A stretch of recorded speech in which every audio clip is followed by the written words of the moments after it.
तो आज हम क्लास 7th में पढ़ेंगे नंबर सिस्टम में कि अगर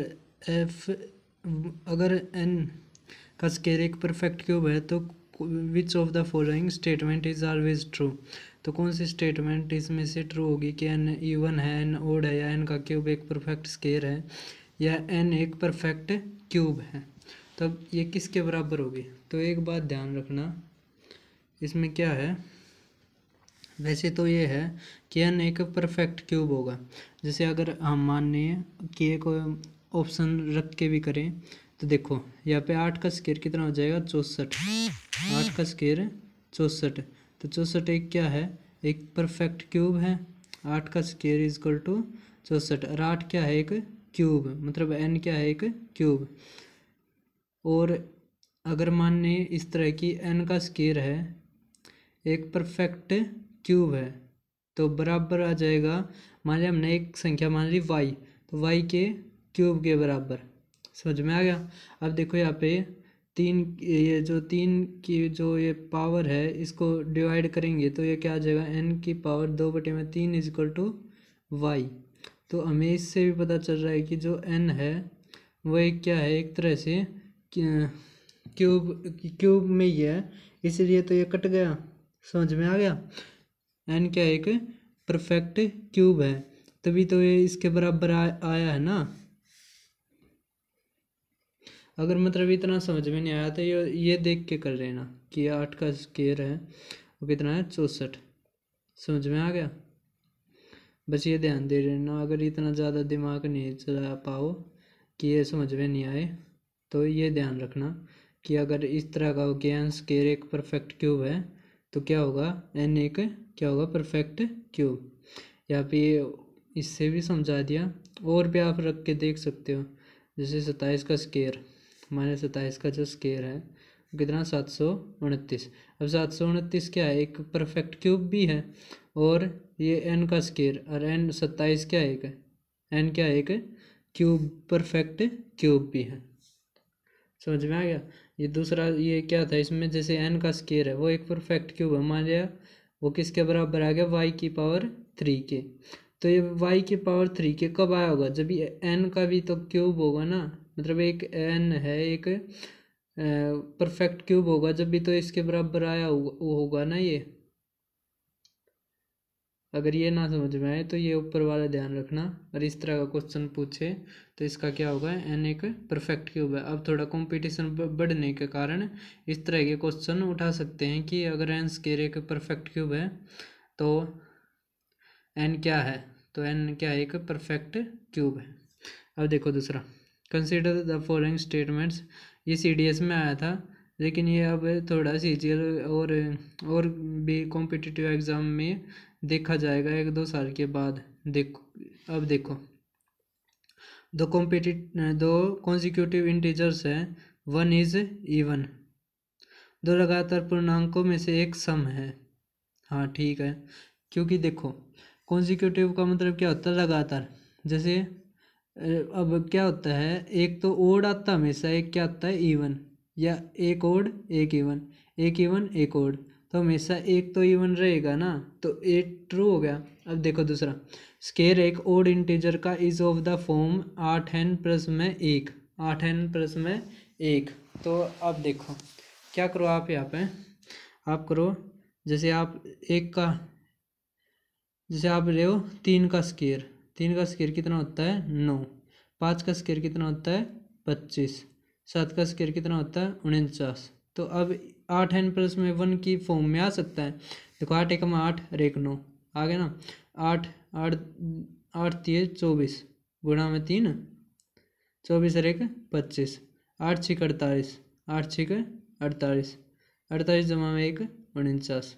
तो दोनों ट्रू हो गए। ये स्केयर एक ओड इंटीजर का वो किस फॉर्म में हो सकता है, 8n प्लस में 1 की फॉर्म में, 8n प्लस में 1 की फॉर्म में।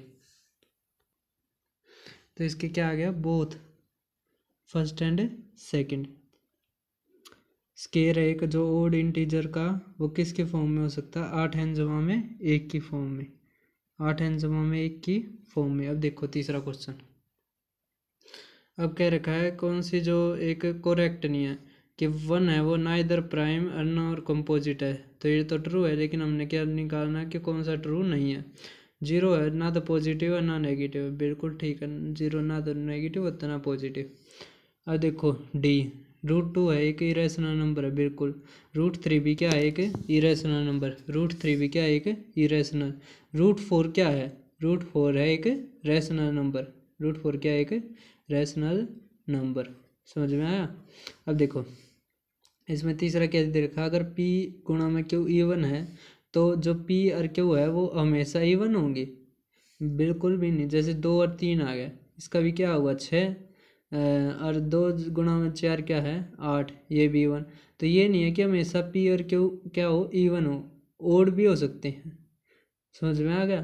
तो ये क्या हो गया हमारा, करेक्ट नहीं है, तो आंसर हो गया हमारा सी, यही पूछ रखा था। अब देखो चौथा, अगर n एक नेचुरल नंबर है देन √n इज, अगर n एक नेचुरल नंबर है, n एक नेचुरल नंबर है तो √n क्या होगा, मान लिया √1 है तो वो किसके बराबर होगा, 1 के। √2 है वो क्या है, जैसे 1 है ये तो क्या होगा रैशनल। √3, √4, √5, √6, √7, √8, √9, ये सारे लेके चलो। देखो अब ये तो इरेशनल आ गया, ये भी इरेशनल, ये क्या आ गया रैशनल नंबर। या 2 क्या है, एक नेचुरल नंबर। ये √5 क्या आ गया इरेशनल, ये भी इरेशनल, ये भी इरेशनल, और √8 भी इरेशनल, और √9 3 आ गए, क्या आ गया नेचुरल नंबर। तो इसमें ये पूछ रखा है √n क्या है, √n क्या है, या तो नेचुरल नंबर हो सकता है या फिर क्या होता है इरेशनल नंबर, या फिर क्या हो सकता है इरेशनल नंबर। समझ में आ गया। अब देखो पांचवा, विच one of the following is correct, कौन सा करेक्ट होगा कि डेसिमल एक रैशनल नंबर का टर्मिनेटिंग हो, बिल्कुल ये भी हो सकता है। ये अब क्या है, इसमें एक अधूरी चीज़ है, इसमें अगर ये देता कि डेसिमल एक्सपेंशन एक रैशनल नंबर का वो टर्मिनेटिंग भी हो और नॉन टर्मिनेटिंग भी हो, दोनों। अब देखो इसमें दूसरा भी दे रखा है, तो इस तरह तो पूरा नहीं है ना ये दोनों ही। अब क्या दे रखा है, जो इरेशनल नंबर है वो टर्मिनेटिंग हो, ये तो वैसे ही गलत हो गया कि irrational number terminating, irrational number तो टर्मिनेटिंग होता ही नहीं। इरेशनल नंबर नॉन टर्मिनेटिंग, देखो ये रहा चौथा, ये ट्रू है, नॉन टर्मिनेटिंग और नॉन रिपीटिंग हो, और p/q के फॉर्म में ये नहीं लिखे जा सकते इरेशनल नंबर। तो अब क्या है, पेपर थोड़ा डिफिकल्ट बनाने के लिए इस तरह स्टेटमेंट्स में दे देते हैं क्वेश्चन। अब अगला क्वेश्चन देखो, which one of the following rational numbers has non repeating और non terminating and repeating decimal expansion. मतलब नॉन टर्मिनेटिंग, जो टर्मिनेट ना हो, मतलब कहीं पे ख़त्म ना हो, लेकिन रिपीटिंग डेसिमल हो। तब देखो 15/1600, तो ये क्या है, एक तरह से ख़त्म हो जाएगा। 8 सही, वो 23/8, 35/5। देखो इसको तो यहाँ पे ही कर दो तो 0.7 आ गया, तो वैसे ही टर्मिनेट हो गया। अब 8 8 8 16 8 24, तो 2 पॉइंट 16 7 0, 8 8 64, 64 आ गया ना, 64 तो 6 0, 8 पंजे 40 ना, 8 पंजे 40, 8 6 48, 8 7 56, तो 56 4 0, 8 पंजे 40, तो ये भी ख़त्म हो गया।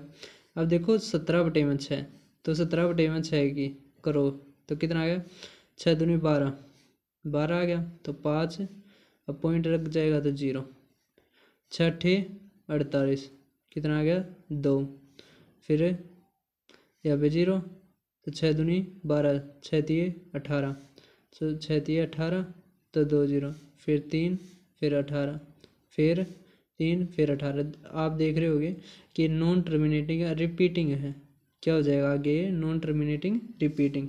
जैसे 20/3 होता है, ये भी तो इसी तरह होता है ना, नॉन टर्मिनेटिंग और रिपीटिंग। तो इसका आंसर क्या हो गया ये वाला, ये आप करके देख लेना।